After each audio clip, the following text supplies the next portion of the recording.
saya mengalami kerugian yang cukup besar. Kematian koi mungkin ada 1000-an ekor, padahal saya ahli koi. Tapi ngalamin kematian justru di ikan lokal. Saya berpikir tempo hari ikan lokal lebih kuat koi, ternyata tidak.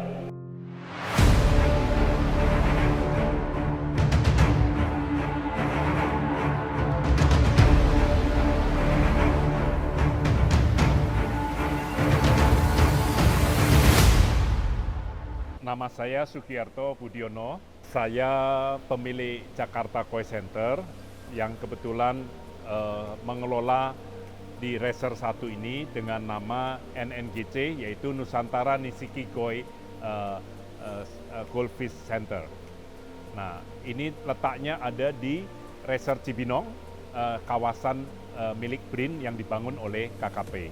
Nah, sejak tahun 2019 saya diundang kemari untuk melihat bagaimana ini bisa diupayakan atau dihidupkan, karena tempat ini sudah lama, lebih dari mungkin belasan tahun yang tidak bisa berfungsi. Nah, saat itu saya berpikir sesuatu yang baik, karena sebelumnya saya adalah importir ikan koi dari Jepang sejak di tahun 2000, sehingga kami menjadi hobi ikan hias sebenarnya dari hobi, bukan dari langsung berbisnis ya. Dari tahun 95 saat saya menikah, saya ada rumah sendiri, saya membuat kolam. Nah, kolam taman itu saya isi dengan ikan koi. Nah, tahun itulah saya mulai hobi ikan. Memang sebelumnya saat saya kecil, saya juga hobi ikan, hobi banyak binatang. Namun dalam pertumbuhan kan saya pindah ke Jakarta dari Semarang. Rumah tidak ada kolam, kita tidak bisa pelihara ikan, jadi terbataslah di Jakarta. Nah, saat saya menikah, saya ada rumah, saya ada taman depan, saya langsung buat kolam. Nah, itulah pertama kali saya memelihara yang namanya ikan koi. Kalau dulu waktu di Semarang, waktu SD peliharanya ikan mas, bukan ikan koi. Nah, saat tahun 95, saat saya mau milih, loh kok ada ikan mas yang berwarna-warna. Itulah saya mulai belanja, beli tiap minggu ke Kartini, karena saya tinggal di Sunter, jadi dekat ke pasar ikan Kartini ya, yang sekarang nggak ada lagi, sekarang udah pindah.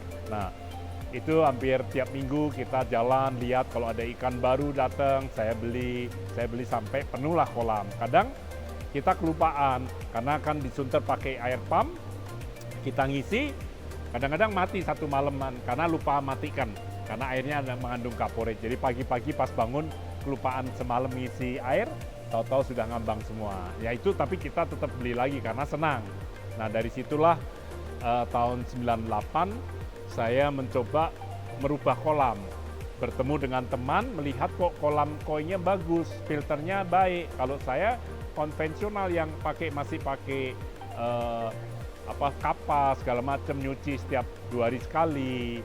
Nah, mereka sudah tidak melakukan itu, sehingga saya mencoba mencari lebih tahu bagaimana filter kolam yang benar, kolam koi. Akhirnya saya membangunlah kolam yang betul di Sunter di rumah tahun 97, sehingga 98 saya sudah punya kolam yang baik, sehingga saya bisa merawat lebih bagus lagi. Akhirnya malah mengembang karena kebanyakan akhirnya membeli fiber untuk dipiara. Lebih banyak lagi, akhirnya coba iseng-iseng kita jual lewat Suara Pembaruan waktu itu ya, atau Sinar Harapan dulunya yang awal, iklan berbaris. Nah, ternyata ada juga yang datang.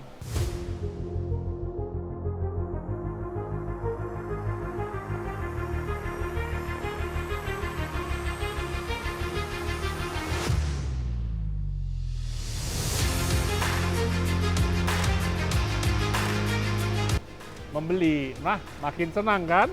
Karena ikan kita laku terjual. Jadi saat itu ya sudah, walaupun mungkin terjualnya bukan tiap hari ya, sebulan paling 2-3 kali aja sudah merasa senang bahwa ikan kita ternyata laku dijual.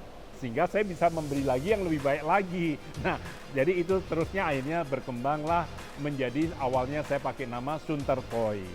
Itu awal saya mencoba membuat branding sendiri dengan nama Sunter Koi. Nah, dari Sunter Koi itu saya berkembang, mulai berkenalan dengan komunitas koi.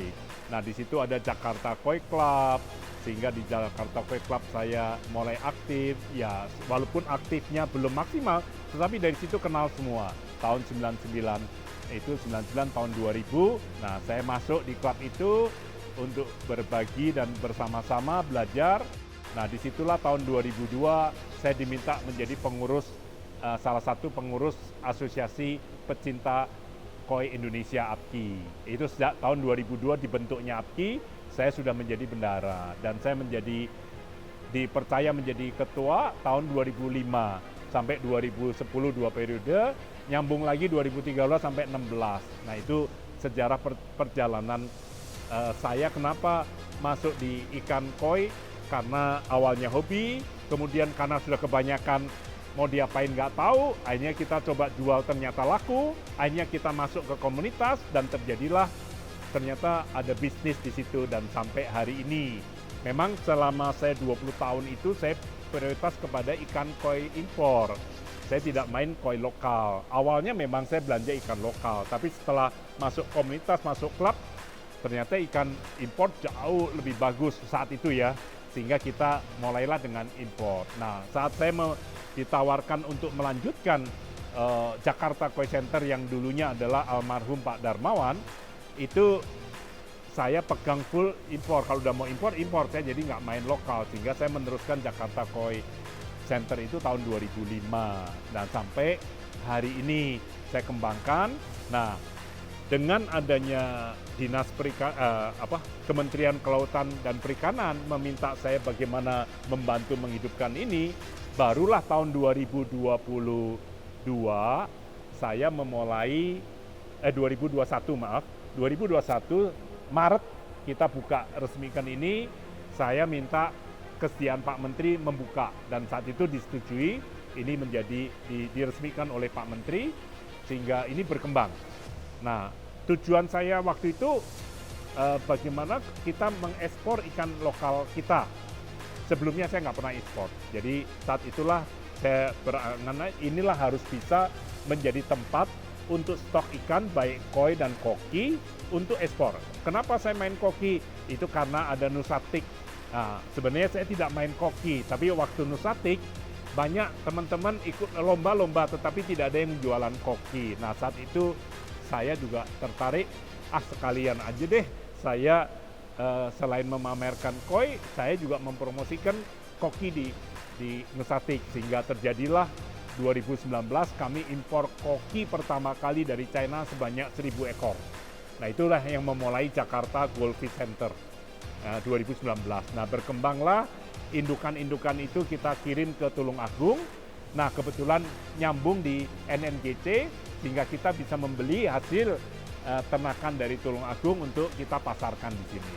Itulah sampai hari ini kejadian usaha dari rintisan dari ikan koi dan ikan koki.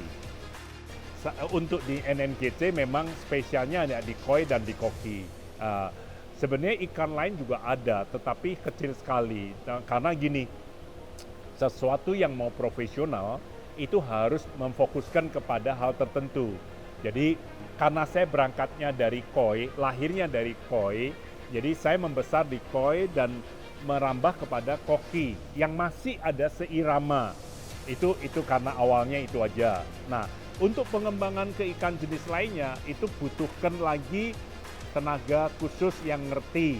Karena sama, waktu saya main di koi, saya ingin main di arwana. Tapi karena saya tidak mempunyai pengetahuan yang baik dan benar, otomatis saya tidak bisa ngembang. Dan kalaupun itu mau ngembang, saya harus masuk lagi ke komunitas arwana. Kalau dia nggak akan dikenal. Saya mau jualan ke arwana nggak ada yang laku karena tidak dikenal. Jadi kalau kita mau berbisnis apapun, kita harus bisa masuk ke komunitas dan ke pasarnya. Ya, karena saya background-nya ada di koi, saya hanya koi dan merambah ke koki. Nah, untuk tawaran tempat mengembangkan tempat ini itu tidak mudah karena waktu Desember setelah acara Nusatik selesai, memang saya diundang ke sini untuk melihat bagaimana cara mengembangkan tempat ini karena kebetulan kepala dari Pak Widya, Pak Adi, dan Pak Khalid waktu itu, mereka akan datang ke Nusatik melihat kan pameran Nusatik begitu baik dan membuka peluang untuk ikan hias Indonesia diekspor. Nah, beliau mengundang kami untuk ke sini dan kebetulan saya datang dengan keluarga, dengan istri saya dan Kevin, anak saya bertiga. Nah, kita lihat-lihat sini. Sebenarnya kita juga tidak ada pemikiran untuk mengembangkan awalnya, tetapi karena istri dan anak juga tidak komplain kalau saya mengembang, jadi saya coba lanjutkan. Nah, lanjutkan bagaimana? Akhirnya kita ada pembicaraan, Pak, kalau ini mau dihidupkan, tolong direnovasi karena kolamnya sudah bocor semua, sistem filternya udah nggak ada, ya. Kemudian atasnya gentengnya itu tertutup gelap, tidak ada cahaya masuk. Itu yang menyebabkan dulu teman ada yang mencoba untuk jalankan koi atau jalankan koki di sini, semua gagal karena apa? Ikan sakit semuanya. Ya karena saya melihat satu, tidak ada pencahayaan matahari masuk, kedua tidak ada filter yang benar. Nah kalau hari ini seperti yang Anda disaksikan sekarang, begitu terangnya seperti di luar, nah ikan baru bisa punya warna yang lebih baik. Karena kalau tidak ada cahaya, itu warna ikan akan redup. Nah saat itu saya sampaikan kalau saya dipersilakan masuk, saya minta direnov dulu. Nah, tahun 2020 pembicaraan mulai Januari kita bicara intens. Oke, mereka bikinkan anggaran untuk merenovasi, bukan saya. Tugas saya nanti hanya masuk mengisi. Tapi ternyata ada COVID. Maret kan sudah PSBB, ada lockdown tahun 2020. Sehingga ya sudah tidak ada pembicaraan lagi, tapi mereka rupanya meneruskan menyiapkan anggaran. Dan ternyata anggaran sudah dibuat, sudah disetujuin. Nah, memberitahu saya, Pak, kita akan memulai mungkin bulan Juni sudah mulai perbaikan karena udah ada anggarannya. Tetapi dalam perjalanan ternyata anggaran dipotong karena COVID. Anggaran dipotong karena COVID sehingga tidak selesai. Nah, tidak selesai, saya pikir sangat sayang kalau tidak dilanjutkan.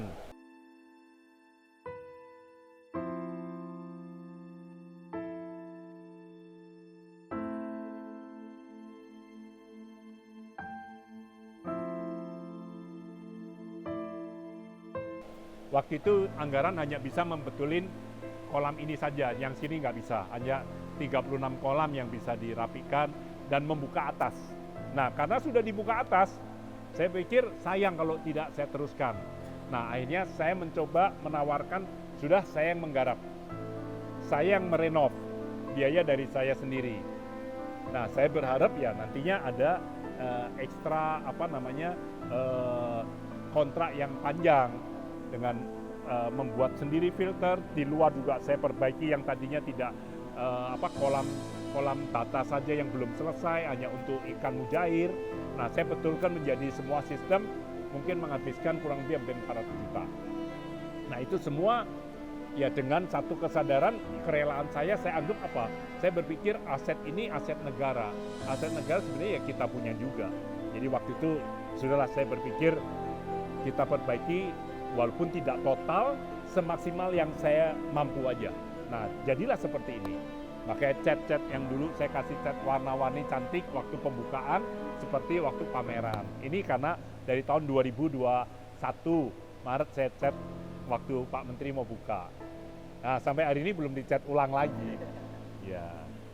Nah, kalau prosesnya ikan, memang karena saya kebetulan kalau di KOI itu punya, saya menjadi ketua umum sudah 4 periode di KOI, jadi saya mengenal banyak breeder di Tulung Agung, Kediri maupun di Blitar pusatnya ya, maupun juga di Sukabumi. Memang kalau ikan banyak lah, kita mau ambil manapun banyak. Justru kita nggak bisa nampung semua. Mereka semua ingin masuk, ingin menyeplai ke sini, tapi tidak mungkin karena memang saya belum bisa menjual dengan jumlah yang sangat besar ya. Tapi kita memulai dari yang saya kenal saja. Saya minta ikan dong, ini. Ada yang cocok kita beli, ada yang harga cocok, size cocok, ya kita mencoba menampung.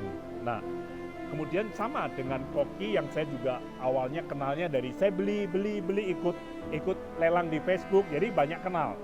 Nah, disitulah saya juga mencari balik, kalau saya mau beli banyak bisa nggak? Nah, itu akhirnya saya juga memberikan indukan-indukan ke Tulung Agung untuk di-breed di sana, anakannya saya beli balik. Nah, semua tetap di sini menjadi pusat masuk dari petani, dari breeder, masuk ke NNGC. Kita coba memberikan karantina yang baik. Nah, dengan karantina yang baik, baru aman untuk dijual. Kita tidak pernah berani ikan datang langsung kita jual. Itu bahaya sekali. Karena waktu awal saya pembukaan di NNGC ini pun saya mengalami kerugian yang cukup besar. Kematian koi mungkin ada 1000-an ekor, padahal saya ahli koi. Tapi ngalamin kematian justru di ikan lokal. Saya berpikir tempo hari ikan lokal lebih kuat koi, ternyata tidak. Malah rawan, sakit lagi, udah diobatin, sakit lagi, berulang sampai saya mungkin saya awal pembukaan itu mendatangkan 3.000 ekor, mungkin separuh habis. Tidak langsung ya, tapi bertahap, nanti sakit lagi, mati lagi, sakit lagi, itu sampai 1000-an ekor lebih. Nah, sampai akhirnya kita tahu, oh nggak benernya di mana nih, karena ternyata dari petani langsung datang, langsung kita masukkan, campur, nah itu nggak boleh. Ternyata harus benar-benar strict dalam arti karantinanya nggak boleh asal-asal atau tidak boleh sekedar ala kadarnya.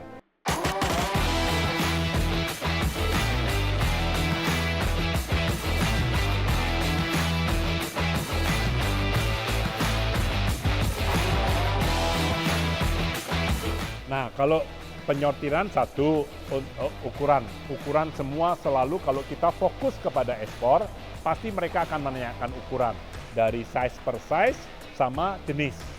Nah, tinggal nanti kalau kualitas itu berbeda. Nah, seringkali importir atau eksportir ataupun buyer dari luar, mereka tidak mementingkan grade yang top, karena biasanya mereka belanja untuk pasar. Ya, karena kalau grade top itu kan harganya mahal. Untuk lomba, nah itu biasanya tertentu, negara tertentu atau buyer tertentu yang membutuhkan. Nah, tapi yang pasar terbesar adalah pasar yang grade general lah, grade bagus tapi yang umum. Grade pasar itu yang banyak diminati untuk ekspor, sehingga harganya memang tidak mahal. Karena memang perdagangan ikan hias sebenarnya memang di grade yang umum. Nah, kalau sudah masuk grade spesial yang kolektor, itu memang sudah lain. Ya, pengalaman saya Sugiarto, semoga bisa bermanfaat bagi teman setia SDI, ya, yang selalu setia memperhatikan perkembangan dunia ikan hias, dan saya memang berharap kita bekerja sama, baik dari instansi pemerintah, para pembudidaya, para pedagang, dan juga para hobis tentunya, serta eksportir. Ini kita harus bersatu, memperbaiki dan menjaga mutu ikan-ikan produksi Indonesia.